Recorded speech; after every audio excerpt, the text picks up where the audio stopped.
नमस्कार मित्रों, मैं ब्रजेंद्र सिंह। हमारे YouTube चैनल में आपका स्वागत है।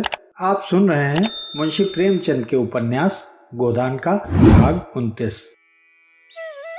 नोहरी उन औरतों में न थी जो नेकी करके दरिया में डाल देती हैं। उसने नेकी की है तो उसका खूब ढिंढोरा पीटेगी और उससे जितना यश मिल सकता है उससे कुछ ज्यादा ही पाने के लिए हाथ पांव मारेगी।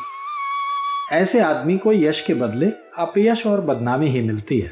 नेकी न करना बदनामी की बात नहीं। अपनी इच्छा नहीं है या सामर्थ्य नहीं है, इसके लिए कोई हमें बुरा नहीं कह सकता। मगर जब हम नेकी करके उसका एहसान जताने लगते हैं तो वही जिसके साथ हमने नेकी की थी हमारा शत्रु हो जाता है और हमारे एहसान को मिटा देना चाहता है। वही नेकी अगर करने वाले के दिल में रहे तो नेकी है, बाहर निकल आए तो बदी है। नोहरी चारों ओर कहती फिरती थी, बेचारा होरी बड़ी मुसीबत में था। बेटी के ब्याह के लिए जमीन रेहन रख रहा था। मैंने उसकी यह दशा देखी तो मुझे दया आई। धनिया से तो जी जलता था, वह राण तो मारे घमंड के धरती पर पांव ही नहीं रखती। बेचारा होरी चिंता से घुला जाता था। मैंने सोचा इस संकट में इसकी कुछ मदद कर दूं। आखिर आदमी ही तो आदमी के काम आता है और होरी तो अब कोई गैर नहीं है। मानो चाहे ना मानो वह हमारे नातेदार हो चुके। रुपए निकाल कर दे दिए, नहीं लड़की अब तक बैठी रहती। धनिया भला यह जीत कब सुनने वाली थी। रुपए खैरात दिए थे, बड़ी खैरात देने वाली। सूद महाजन भी लेगा, तुम भी लोगी, एहसान काहेगा। दूसरों को देती, सूद की जगह मूल भी गायब हो जाता। हमने लिया है तो हाथ में रुपए आते ही नाक पर रख देंगे। हम ही थे कि तुम्हारे घर का बेस उठा के पी गए और कभी मुंह पर नहीं लाए। कोई यहाँ द्वार पर नहीं खड़ा होने देता था। हमने तुम्हारा मर्जाद बना लिया, तुम्हारे मुंह की लाली रख ली। रात के 10 बज गए थे। सावन की अंधेरी घटा छाई थी। सारे गांव में अंधकार था। होरी ने भोजन करके तमाकू पिया और सोने जा रहा था कि भोला आकर खड़ा हो गया। होरी ने पूछा, कैसे चले भोला महतो? जब इसी गांव में रहना है तो क्यों अलग छोटा सा घर नहीं बना लेते? गांव में लोग कैसी कैसी कुत्सा उड़ाया करते हैं। क्या ये तुम्हें अच्छा लगता है? बुरा न मानना, तुमसे संबंध हो गया है इसलिए तुम्हारी बदनामी नहीं सुनी जाती। नहीं, मुझे क्या करना था? धनिया उसी समय लोटे में पानी लेकर होरी के सिराने रखने आई। सुनकर बोली, दूसरा मर्द होता तो ऐसी औरत का सिर काट लेता। होरी ने डांटा, क्यों बेबात की बात करती है? पानी रख दे और जा सो। आज तू ही को राह चलने लगे तो मैं तेरा सिर काट लूँगा। काटने देगी? धनिया उसे पानी का एक छींटा मारकर बोली, कुराह चले तुम्हारी बहन, मैं क्यों कुराह चलने लगी? मैं तो दुनिया की बात कहती हूँ, तुम मुझे गालियाँ देने लगे। अब मुंह मीठा हो गया होगा। औरत चाहे जिस रास्ते जाए मर्द टुकुर टुकुर देखता रहे। ऐसे मर्द को मैं मर्द नहीं कहती। होरी दिल में कटा जाता था। भोला उससे अपना दुख दर्द कहने आया होगा या उल्टे उसी पर टूट पड़ी। जरा गर्म होकर बोला, तू जो सारे दिन अपने ही मन की किया करती है तो मैं तेरा क्या बिगाड़ लेता हूँ? कुछ कहता हूँ तो काटने दौड़ती है, यही सोच। धनिया ने लल्लो चप्पो करना न सीखा था। बोली, औरत घी का घड़ा लुढ़का दे, घर में आग लगा दे, मर्द सह लेगा, लेकिन उसका कुराह चलना कोई मर्द न सहेगा। भोला दुखे स्वर में बोला, तू बहुत ठीक कहती है धनिया। बेशक मुझे उसका सिर काट लेना चाहिए था, लेकिन अब उतना पौरुख तो नहीं रहा। तू चलकर समझा दे। मैं सब कुछ करके हार गया। जब औरत को बस में रखने का बूता न था तो सगाई क्यों की थी? इसी छीछा लेदर के लिए? क्या सोचते थे वो आकर तुम्हारे पैर दबाएगी, तुम्हें चलम भर भर पिलाएगी और जब तुम बीमार पड़ोगे तो तुम्हारी सेवा करेगी? तो ऐसा वही औरत कर सकती है जिसने तुम्हारे साथ जवानी का सुख उठाया हो। मेरी समझ में यह नहीं आता कि तुम उसे देखकर लट्टू कैसे हो गए। कुछ देखभाल तो कर लिया होता कि किस स्वभाव की है, किस रंग ढंग की है। तुम तो भूखे सियार की तरह टूट पड़े। अब तो तुम्हारा धर्म यही है कि गंडासे से उसका सिर काट लो। फांसी ही तो पाओगे, फांसी इस छीछा लेदर से अच्छी। भोला के खून में कुछ स्फूर्ति आई। बोला, तो तुम्हारी यही सलाह है? धनिया बोली, हाँ मेरी यही सलाह है। अब 150 बरस तो जियोगे नहीं, समझ लेना इतनी ही उम्र थी। होरी ने अब की जोर से फटकारा, चुप रह। बड़ी आई है वहां से सतवंती बनके, जबरदस्ती चिड़िया तक तो पिंजड़े में रहती नहीं, आदमी क्या रहेगा? तुम उसे छोड़ दो भोला और समझ लो मर गई, और जाकर अपने बाल बच्चों में आराम से रहो, दो रोटी खाओ और राम का नाम लो। जवानी के सुख अब गए। वह औरत चंचल है, बदनामी और जलन के सिवा तुम उससे कोई सुख न पाओगे। भोला नोहरी को छोड़ दे, असंभव। नोहरी इस समय भी उसकी ओर रोष भरी आंखों से तरेरती हुई जान पड़ती थी, लेकिन नहीं, भोला अब उसे छोड़ ही देगा। जैसा कर रही है उसका फल भोगे। आंखों में आंसू आ गए। बोला, होरी भैया, इस औरत के पीछे मेरी जितनी सांसत हो रही है मैं ही जानता हूँ। इसी के पीछे कांता से मेरी लड़ाई हुई। बुढ़ापे में ये दाग भी लगना था, वो लग गया। मुझे रोज ताना देती है कि तुम्हारी तो लड़की निकल गई। मेरी लड़की निकल गई चाहे भाग गई, लेकिन अपने आदमी के साथ पड़ी तो है, उसके सुख दुख की साथिन तो है। इसकी तरह तो मैंने औरत ही नहीं देखी। दूसरों के साथ तो हंसती है, मुझे देखा तो कुप्पे सा मुंह फुला लिया। मैं गरीब आदमी ठहरा, 3-4 आने रोज की मजूरी करता हूँ। दूध दही मांस मछली रबड़ी मलाई कहाँ से लाऊं? भोला यहाँ से प्रतिज्ञा करके अपने घर गए। अब बेटों के साथ रहेंगे, बहुत धक्के खा चुके। लेकिन दूसरे दिन प्रातःकाल होरी ने देखा तो भोला दुलारी सव्वाइन की दुकान से तंबाकू लिए जा रहे थे। होरी ने पुकारना उचित न समझा। आसक्ति में आदमी अपने बस में नहीं रहता। वहां से आकर धनिया से बोला, भोला तो अभी वहीं है। नोहरी ने सचमुच इन पर कोई जादू कर दिया है। धनिया ने नाक सिकोड़ कर कहा, जैसी बेहया वो है वैसा ही बेहया ये। ऐसे मर्द को तो चुल्लू भर पानी में डूब मरना चाहिए।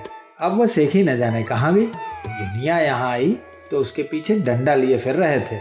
इज्जत बिगड़ी जाती थी, अब इज्जत नहीं बिगड़ती। होरी को भोला पर दया आ रही थी। बेचारा इस उल्टा के फेर में पड़कर अपनी जिंदगी बर्बाद किए डालता है। छोड़कर जाए भी तो कैसे? स्त्री को इस तरह छोड़कर जाना क्या सहज है? यह चुड़ैल उसे वहाँ भी तो चैन से न बैठने देगी। कहीं पंचायत करेगी, कहीं रोटी कपड़े का दावा करेगी। अभी तो गांव ही के लोग जानते हैं, किसी को कुछ कहते संकोच होता है, कन्फुसकियाँ करके ही रह जाते हैं। तब तो दुनिया भी भोला ही को बुरा कहेगी। लोग यही तो कहेंगे, जब मर्द ने छोड़ दिया तो बेचारी अबला क्या करे। मर्द बुरा हो तो औरत की गर्दन काट लेगा, औरत बुरी हो तो मर्द के मुंह में कालिख लगा देगी। इसके 2 महीने बाद एक दिन गांव में यह खबर फैली कि नोहरी ने मारे जूतों के भोला की चांद गंजी कर दी। वर्षा समाप्त हो गई थी और रबी बोने की तैयारियां हो रही थी। होरी की ऊख तो नीलाम हो गई थी। ऊख के बीज के लिए उसे रुपए न मिले और ऊख न बोई गई। उधर दाहिना बैल भी बैठाऊ हो गया था और एक नए बैल के बिना काम न चल सकता था। पुनिया का एक बैल नाले में गिरकर मर गया था। तब से और भी अड़चन पड़ गई थी। एक दिन पुनिया के खेत में हल जाता, एक दिन होरी के खेत में। खेतों की जुताई जैसी होनी चाहिए वैसी न हो पाती थी। होरी हल लेकर खेत में गया, मगर भोला की चिंता बनी हुई थी। उसने अपने जीवन में कभी यह न सुना था कि किसी स्त्री ने अपने पति को जूते से मारा। जूतों से क्या, थप्पड़ या घूंसे से मारने की भी कोई घटना उसे याद न आती थी। और आज नोहरी ने भोला को जूतों से पीटा और सब लोग तमाशा देखते रहे। इस औरत से कैसे उस अभागे का गला छूटे। अब तो भोला को कहीं डूब ही मरना चाहिए। जब जिंदगी में बदनामी और दुर्दशा के सिवा और कुछ ना हो तो आदमी का मर जाना ही अच्छा। कौन भोला के नाम को रोने वाला बैठा है? बेटा चाहे क्रियाक्रम कर दे, लेकिन लोक लाज के बस आंसू किसी की आंख में ना आएगा। तिरसना के बस में पड़कर आदमी इस तरह अपनी जिंदगी चौपट करता है। जब कोई रोने वाला ही नहीं तो फिर जिंदगी का क्या मोह और मरने से क्या डरना। एक ये नोहरी है और यह एक चमारिन है सिलिया। देखने सुनने में उससे लाख दर्जे अच्छी। चाहे 2 को खिलाकर खाए और राधिका बनी घूमे, लेकिन मजूरी करती है, भूखों मरती है और मतई के नाम पर बैठी है। और वह निर्दयी बात भी नहीं पूछता। कौन जाने धनिया मर गई होती तो आज होरी की भी यही दशा होती। उसकी मौत की कल्पना ही से होरी को रोमांच हो उठा।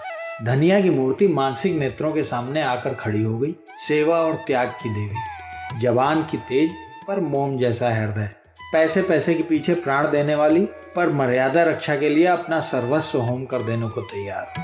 जवानी में वह कम रूपवती न थी। नोहरी उसके सामने क्या है। चलती थी तो रानी सी लगती थी। जो देखता था देखता ही रह जाता था। यही पटेश्वरी और झिंगुरी तब जवान थे। दोनों धनिया को देखकर छाती पर हाथ रख लेते थे। द्वार के 100 चक्कर लगाते थे। होरी उनकी ताक में रहता था, मगर छेड़ने का कोई बहाना न पाता था। उन दिनों घर में खाने पीने की बड़ी तंगी थी। पाला पड़ गया था और खेतों में भूसा तक न हुआ था। लोग झरबेरियां खा खा कर दिन काटते थे। होरी को राहत के कैंप में काम करने जाना पड़ता था। 6 पैसे रोज मिलते थे। धनिया घर में अकेली ही रहती थी। कभी किसी ने उसे किसी छैला की ओर ताकते नहीं देखा। पटेश्वरी ने एक बार कुछ छेड़ की थी। उसका ऐसा मुंहतोड़ जवाब दिया कि अब तक नहीं भूले। सहसा उसने माता दीन को अपनी ओर आते देखा। कसाई कहीं का, कैसा तिलक लगाए, मानो भगवान का असली भगत है। रंगा हुआ सियार, ऐसे ब्राह्मण को पालागन कौन करे। माता दीन ने समीप आकर कहा, तुम्हारा दाहिना तो बूढ़ा हो गया होरी, अब की सिंचाई में न ठहरेगा। कोई 5 साल हुए होंगे इसे लाए। होरी ने दाएं बैल की पीठ पर हाथ रखकर कहा, कैसा 5वां, यह 8वां चल रहा है भाई। जी तो चाहता है इसे पेंशन दे दूं, लेकिन किसान और किसान के बैल, इनको यमराज ही पेंशन दे तो मिले। इसकी गर्दन पर जुआ रखते मेरा मन कचोटता है। बेचारा सोचता होगा अब भी छुट्टी नहीं, अब क्या मेरा हाड़ जोतेगा। लेकिन अपना कोई काबू नहीं। तुम कैसे चले, अब तो जी अच्छा है। माता दीन इधर 1 महीने से मलेरिया ज्वर में पड़ा रहा था। एक दिन तो उसकी नाड़ी छूट गई थी। चारपाई से नीचे उतार दिया गया था। तब से उसके मन में यह प्रेरणा हुई थी कि सिलिया के साथ अत्याचार करने का उसे यह दंड मिला है। जब उसने सिलिया को घर से निकाला तब वह गर्भवती थी। उसे तनिक भी दया न आई। पूरा गर्भ लेकर भी वह मंजूरी करती रही। अगर धनिया ने उस पर दया न की होती तो मर गई होती। कैसी कैसी मुसीबतें झेलकर जी रही है। मंजूरी भी तो इस दशा में नहीं कर सकती। अब लज्जित और द्रवित होकर वह सिलिया को होरी के हस्ते 2 रुपए देने आया है। अगर होरी उसे वह रुपए दे दे तो वह उसका बहुत उपकार मानेगा। होरी ने कहा, तुम ही जाकर क्यों नहीं दे देते। माता दीन ने दीन भाव से कहा, मुझे उसके पास मत भेजो होरी मातो, कौन सा मुंह लेकर जाऊं। डर भी लग रहा है कि मुझे देखकर कहीं फटकार न सुनाने लगे। तुम मुझ पर इतनी दया करो। अभी मुझसे चला नहीं जाता, लेकिन इसी रुपए के लिए एक जजमान के पास कोस भर दौड़ा गया था। अपनी करनी का फल बहुत भोग चुका। इस बमनई का बोझ अब नहीं उठाए उठता। लुक छिपकर चाहे जितने कुकर्म करो, कोई नहीं बोलता। प्रत्यक्ष कुछ नहीं कर सकते, नहीं कुल में कलंक लग जाएगा। तुम उसे समझा देना दादा कि मेरा अपराध क्षमा कर दे। यह धर्म का बंधन बड़ा कड़ा होता है। जिस समाज में जन्मे और पले, उसकी मर्यादा का पालन तो करना ही पड़ता है। और किसी जाति का धर्म बिगड़ जाए उसे कोई विशेष हानि नहीं होती। ब्राह्मण का धर्म बिगड़ जाए तो वो कहीं का नहीं रहता। उसका धर्म ही उसके पूर्वजों की कमाई है, उसी की वो रोटी खाता है। इस प्रायश्चित के पीछे हमारे 300 बिगड़ गए। तो जब बेधर्म होकर ही रहना है तो फिर जो कुछ करना है प्रत्यक्ष करूँगा। समाज के नाते आदमी का अगर कुछ धर्म है तो मनुष्य के नाते भी तो उसका कुछ धर्म है। समाज धर्म पालने में समाज आदर करता है, मगर मनुष्य धर्म पालने से तो ईश्वर प्रसन्न होता है। संध्या समय जब होरी ने सिलिया को डरते डरते रुपए दिए तो वह जैसे अपनी तपस्या का वरदान पा गई। दुख का भार तो वह अकेले उठा सकती थी, सुख का भार तो अकेले नहीं उठता। किसे यह खुशखबरी सुनाए। धनिया से वह अपने दिल की बातें नहीं कह सकती।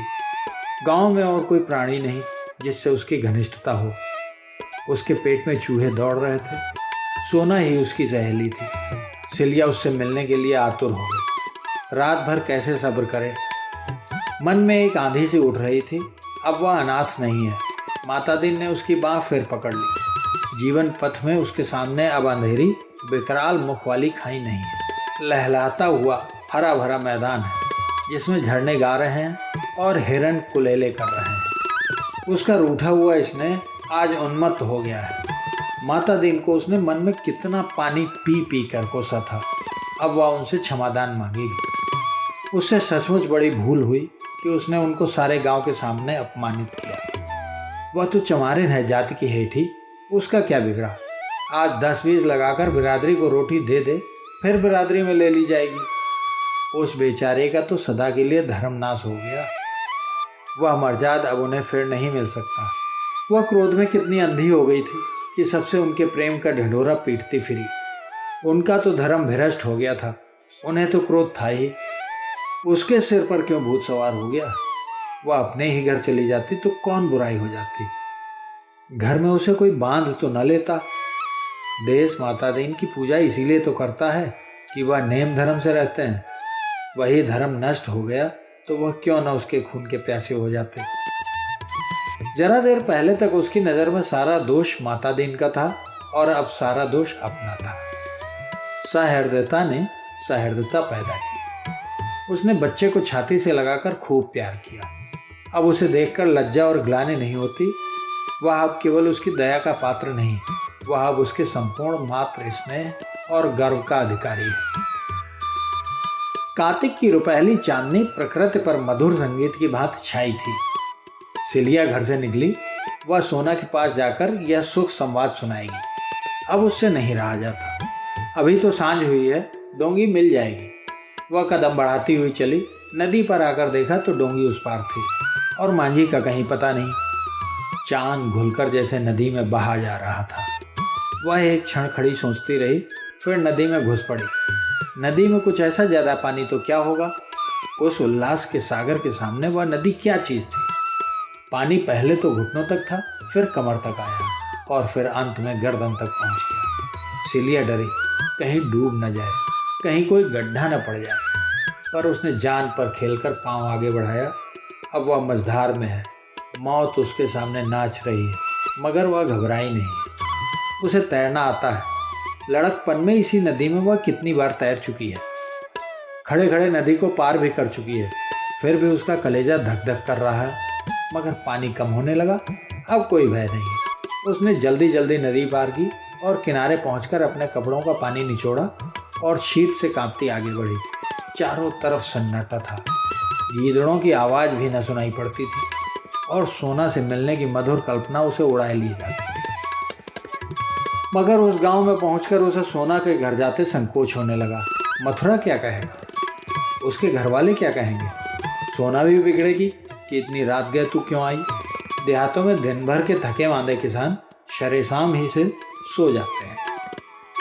सारे गांव में सोता पड़ गया था। मथुरा के घर के द्वार बंद थे। सिलिया किवाड़ न खुलवा सकी। लोग उसे इस भेष में देखकर क्या कहेंगे? वहीं द्वार पर अलाव में अभी आग चमक रही थी। सिलिया अपने कपड़े सेकने लगी। सहसा किवाड़ खुला और मथुरा ने बाहर निकलकर पुकारा, अरे कौन बैठा है अलाव के पास? सिलिया ने जल्दी से अंचल सिर पर खींच लिया और समीप आकर बोली, मैं हूं सिलिया। सिलिया, इतनी रात गए कैसे आई? वहां तो सब कुशल है? हाँ सब कुशल है। जी घबरा रहा था। सोचा चलूं सबसे भेंट करती आऊं। दिन को तो छुट्टी ही नहीं मिलती। तो क्या नदी थकाकर आई है? और कैसे आती? पानी कम था। मथुरा उसे अंदर ले गया। बरोठे में अंधेरा था। उसने सिलिया का हाथ पकड़कर अपनी ओर खींचा। सिलिया ने झटके से हाथ छुड़ा लिया और रोब से बोली, देखो मथुरा, छेड़ोगे तो मैं सोना से कह दूंगी। तुम मेरे छोटे बहनोई हो, यह समझ लो। मालूम होता है सोना से मन नहीं पड़ता। मथुरा ने उसकी कमर में हाथ डालकर कहा, तुम बहुत निठुर हो सिल्लो। इस वक्त कौन देखता है? क्या मैं सोना से सुंदर हूँ? अपने भाग नहीं बखानते कि ऐसी इंदर की परी पा गए। अब भौरा बनने का मन चला है। उससे कह दूं तो तुम्हारा मुंह ना देखे। मथुरा लंपट नहीं था। सोना से उसे प्रेम भी था। इस वक्त अंधेरा और एकांत और सिलिया का यौवन देखकर चंचल हो उठा था। यह तंबीह पाकर होश में आ गया। सिलिया को छोड़ता हुआ बोला, तुम्हारे पैरों में पड़ता हूँ सिल्लो, उससे न कहना। अभी जो सजा चाहो दे दो। सिल्लो को उस पर दया आ गई। धीरे से उसके मुंह पर चपत जमाकर बोली, इसकी सजा यही है कि फिर मुझसे ऐसी शरारत न करना, ना और किसी से करना, नहीं सोना तुम्हारे हाथ से निकल जाएगी। मैं कसम खाता हूँ सिल्लो, अब कभी ऐसा ना होगा। उसकी आवाज़ में याचना थी। सिल्लो का मन आंदोलित होने लगा। उसकी दया सरस होने लगी। और जो करो तो तुम जो चाहना करना। सिल्लो का मुंह उसके मुंह के पास आ गया था और दोनों की सांस और आवाज़ और देह में कंपन हो रहा था। सहसा सोना ने पुकारा, किससे बातें करते हो वहाँ? सिल्लो पीछे हट गई। मथुरा आगे बढ़कर आंगन में आ गया और बोला, सिल्लो तुम्हारे गांव से आई है। सिल्लो भी पीछे पीछे आकर आंगन में खड़ी हो गई। उसने देखा सोना यहाँ कितने आराम से रहती है। ओसारी में खाट है, उस पर सुजनी का नरम बिस्तर बिछा हुआ है, बिल्कुल वैसा ही जैसा माता दिन की चारपाई पर बिछा रहता था। तकिया भी है, लिहाफ भी है। खाट के नीचे लोटे में पानी रखा हुआ है। आंगन में ज्योत्सना ने आईना सा बिछा रखा है। एक कोने में तुलसी का चबूतरा है, दूसरी ओर ज्वार के ठेठों के कई बोझ दीवार से लगाकर रखे हैं। बीच में पुआल के गट्ठे हैं, समीप ही ओखल है जिसके पास कुटा हुआ धान पड़ा हुआ है। खपरेल पर लौकी की बेल चढ़ी हुई है और कई लौकियां ऊपर चमक रही हैं। दूसरी ओर की ओसारी में एक गाय बंधी हुई है। इस खंड में मथुरा और सोना सोते हैं और लोग दूसरे खंड में होंगे। सिलिया ने सोचा, सोना का जीवन कितना सुखी है। सोना उठकर आंगन में आ गई थी, मगर सिल्लो से टूटकर गले नहीं मिली। सिल्लो ने समझा शायद मथुरा के खड़े रहने के कारण सोना संकोच कर रही है, या कौन जाने उसे अब अभिमान हो गया हो। सिल्लो चमारे से गले मिलने में अपना अपमान समझती हो। उसका सारा उत्साह ठंडा हो गया। इस मिलन से हर्ष के बदले उसे ईर्ष्या हुई। सोना का रंग कितना खुल गया है और देह कैसी कंचन की तरह निखर आई। गठन भी सुडौल हो गया है। मुख पर गृहिणित्व की गरिमा के साथ युवती की साहस छवि भी है। सिल्लो एक क्षण के लिए जैसे मंत्र मुक्त सी खड़ी ताकती रह गई। ये वही सोना है जो सूखी सी देह लिए झोटे खोले इधर उधर दौड़ा करती थी। महीनों सिर में तेल न पड़ता था, फटे चिथड़े लपेटे फिरती थी। आज अपने घर की रानी है। गले में हंसुली और हुमेल है, कानों में करण फूल और सोने की बालियां, हाथों में चांदी के चूड़े और कंगन, आंखों में काजल है, मांग में सिंदूर। सिलिया के जीवन का स्वर्ग यही था और सोना को वहां देखकर वह प्रसन्न न हुई। इसे कितना घमंड हो गया है। कहाँ सिलिया के गले में बाहें डाल घास छीलने जाती थी और आज सीधे ताकती भी नहीं। उसने सोचा था सोना उसके गले लिपटकर जरा सा रोएगी, उसे आदर से बिठाएगी, उसे खाना खिलाएगी और गांव और घर की सैकड़ों बातें पूछेगी और अपने नए जीवन के अनुभव बयान करेगी। सुहाग रात और मधुर मिलन की बातें होंगी। और सोना के मुंह में दही जमा हुआ है, वो यहाँ आकर पछताई। आखिर सोना ने रूखे स्वर में पूछा, इतनी रात को कैसे चली सिल्लो? सिल्लो ने आंसुओं को रोकने की चेष्टा करके कहा, तुमसे मिलने को बहुत जी चाहता था, इतने दिन हो गए, भेंट करने चली आई। सोना का स्वर और कठोर हुआ।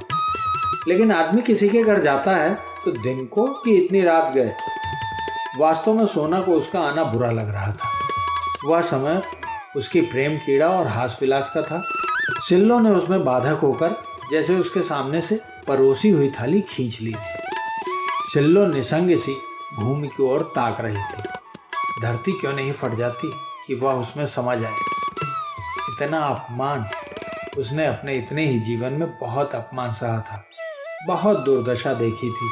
लेकिन आज यह फांस जिस तरह उसके अंतःकरण में चुभ गई, वैसी कभी कोई बात न चुभी थी। गुड़ घर के अंदर मटकों में बंद रखा हो तो कितना ही मूसलाधार पानी बरसे, कोई हानि नहीं होती।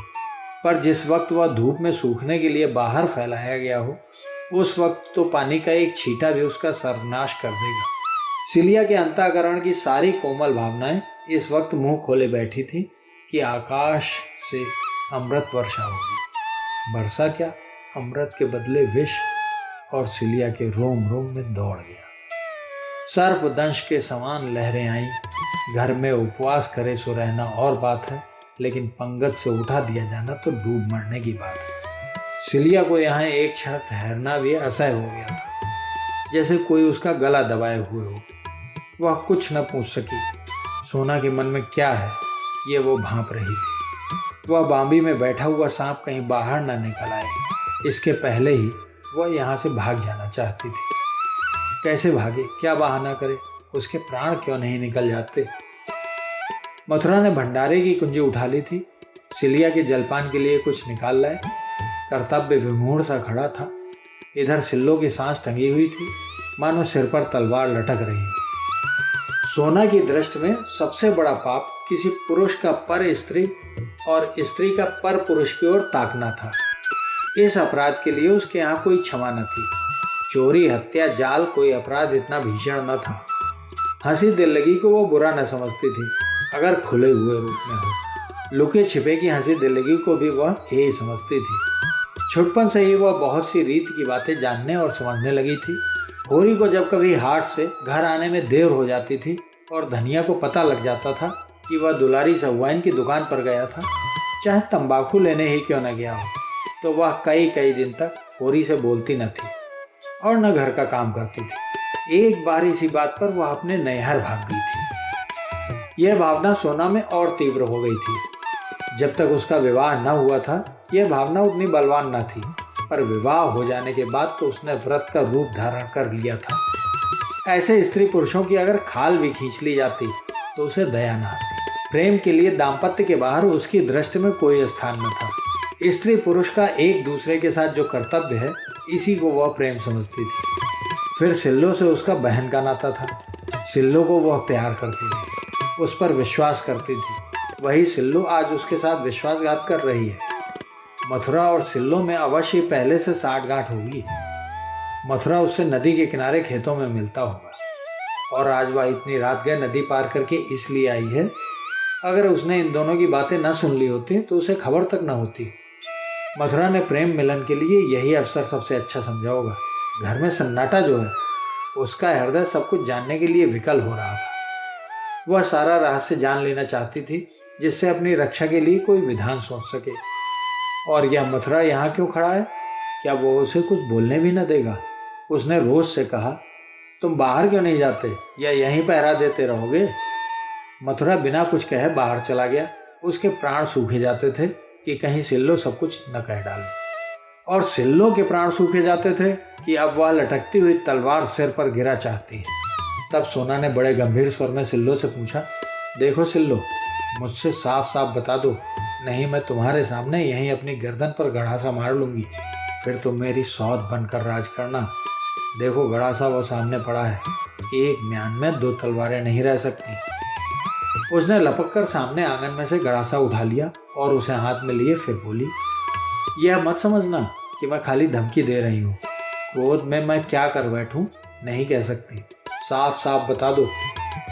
सिलिया कांप उठी। एक एक शब्द उसके मुंह से निकल पड़ा, मानो ग्रामोफोन में भरी हुई आवाज। वह एक शब्द भी न छिपा सकी। सोना के चेहरे पर भीषण संकल्प खेल रहा था, मानो खून सवार हो। सोना ने उसकी ओर बर्छी किसी चुभने वाली आंखों से देखा और मानो कटार का आघात करती हुई बोली, ठीक ठीक कहती हो? बिल्कुल ठीक, अपने बच्चे की कसम। कुछ छिपाया तो नहीं? अगर मैंने रत्ती भर छिपाया हो तो आंखें फूट जाएं। तुमने उस पापी को लात क्यों नहीं मारी? उसे दांत क्यों नहीं काट लिया? उसका खून क्यों नहीं पी लिया? चिल्लाई क्यों नहीं? सिल्लो क्या जवाब दे?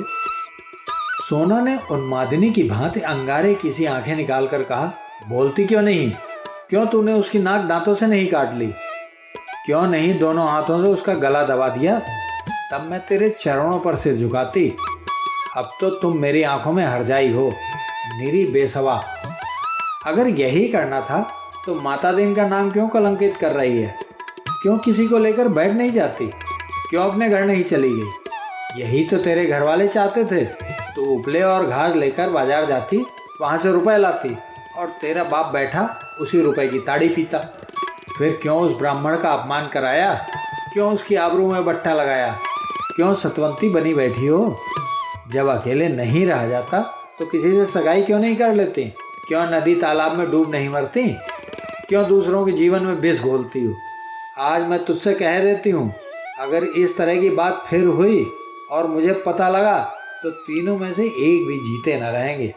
बस अब मुंह में कालिख लगाकर जाओ, आज से मेरे और तुम्हारे बीच में कोई नाता नहीं रहा। सिल्लो धीरे से उठी और संभल कर खड़ी हुई। जान पड़ा उसकी कमर टूट गई है। एक क्षण साहस बटोरती रही, किंतु अपनी सफाई में कुछ न सूझ पड़ा। आंखों के सामने अंधेरा था, सिर में चक्कर, कंठ सूख रहा था और सारी देह सुन्न हो गई थी, मानो रोम छिद्रों से प्राण उड़े जा रहे हैं। एक एक पग इस तरह रखती हुई मानो सामने गड्ढा है, तब बाहर आई और नदी की ओर चली। द्वार पर मथुरा खड़ा था। बोला, इस वक्त कहाँ जाती हो सिल्लो? सिल्लो ने कोई जवाब न दिया। मथुरा ने भी फिर कुछ न पूछा। वही रुपहली चांदनी अब भी छाई हुई थी। नदी की लहरें अब भी चांद की किरणों में नहा रही थी और सिल्लो विक्षिप्त सी स्वप्न छाया की भांति नदी में चली जा रही थी।